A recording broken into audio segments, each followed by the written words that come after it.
Kita punya prinsip. Prinsip kita adalah prinsip anti penjajahan.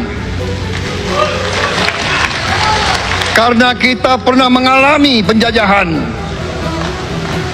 kita anti penindasan. Karena kita pernah ditindas, kita anti rasialisme, kita anti apartheid. Karena kita pernah mengalami apartheid. Waktu kita dijajah, kita bahkan kita digolongkan lebih rendah dari anjing.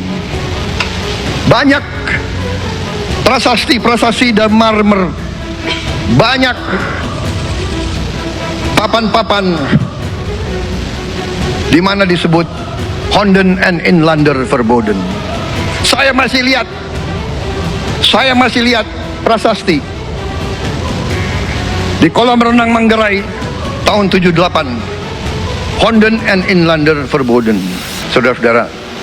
Karena itu kita punya prinsip, kita harus solider, kita harus membela rakyat-rakyat yang tertindas di dunia ini. Karena itu kita mendukung kemerdekaan rakyat Palestina.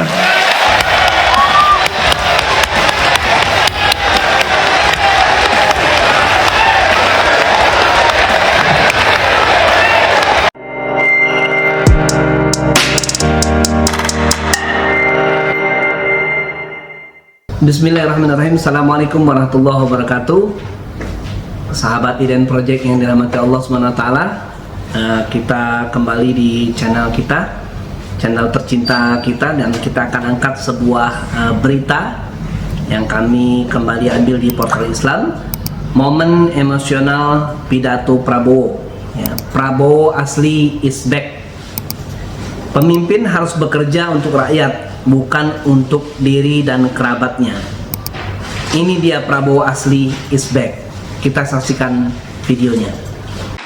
Setiap pemimpin dalam setiap tingkatan harus selalu ingat, pekerjaan kita harus untuk rakyat.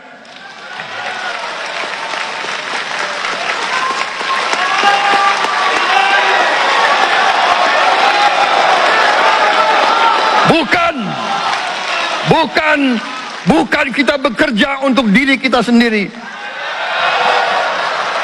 Bukan kita bekerja untuk kerabat kita.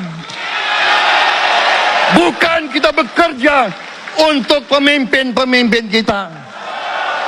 Pemimpin yang harus bekerja untuk rakyat.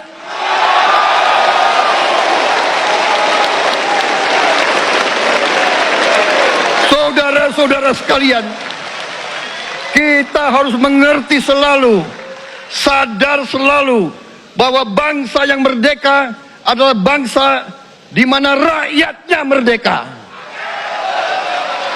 Rakyat harus bebas dari ketakutan, bebas dari kemiskinan, bebas dari kelaparan, bebas dari kebodohan, bebas dari penindasan, bebas dari penderitaan. Saudara-saudara sekalian, masih ada saudara-saudara kita usianya di atas 70 tahun masih menarik becak. Ini bukan ciri-ciri bangsa yang merdeka. Hanya kalau kita bisa wujudkan itu, kalau kita bisa wujudkan keadaan di mana rakyat kita sungguh-sungguh merasa dan menikmati kemerdekaan, baru boleh kita sungguh-sungguh puas dan bangga dengan prestasi Indonesia merdeka. Sebelum itu, marilah kita kerja keras. Marilah kita berjuang tanpa menyerah. Mari kita menghimpun dan menjaga semua kekayaan kita. Jangan mau kekayaan kita diambil murah oleh pihak-pihak lain. Ya, sahabat Eden Project yang dirahmati Allah SWT, kami juga akan membacakan sebuah berita yang kami ambil sumbernya dari kompas.id, yaitu berjudul Prabowo Subianto dari Paradoks Indonesia ke Indonesia Emas 2045. Maju untuk ketiga kalinya sebagai calon presiden, Prabowo Subianto setia mengusung tema ekonomi kerakyatan sebagai konsep transformasi Indonesia menuju negara yang maju dan makmur. Namun dalam kerangka mencapai tujuan Indonesia Emas 2045, pijakan yang berawal dari pemikiran paradoks Indonesia ini bergeser ke konsep kebersamaan untuk keberlanjutan. Ketika awal terjun ke dunia politik, Prabowo gencar menggaungkan pemikirannya mengenai paradoks Indonesia. Indonesia merupakan negara yang kaya tetapi rakyatnya miskin dan tidak sejahtera. Dalam buku berjudul Paradoks Indonesia dan Solusinya 2022 yang ditulis oleh Bapak Prabowo Subianto, Prabowo mengatakan dengan kekayaan yang dimiliki, Indonesia seharusnya bisa menjadi negara kelas atas, tidak terperangkap menjadi negara menengah. Namun, haluan ekonomi Indonesia saat ini belum tepat, belum sesuai dengan amanah pasal 33 Undang-Undang Dasar 1945. Malah, Indonesia terperangkap dalam sistem ekonomi oligarki, di mana 66% kekayaan Indonesia dikuasai oleh 10% orang terkaya di negara ini.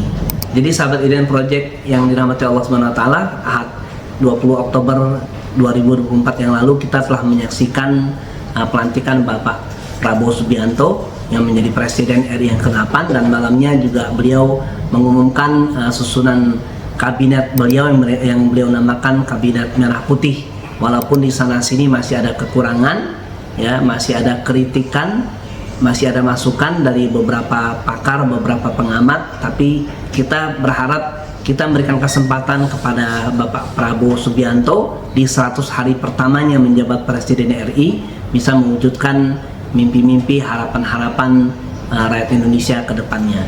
Semoga ini menjadi kenyataan dan kita sambut Indonesia Emas yang lebih baik dari hari yang kemarin. Demikian, Assalamualaikum warahmatullahi wabarakatuh.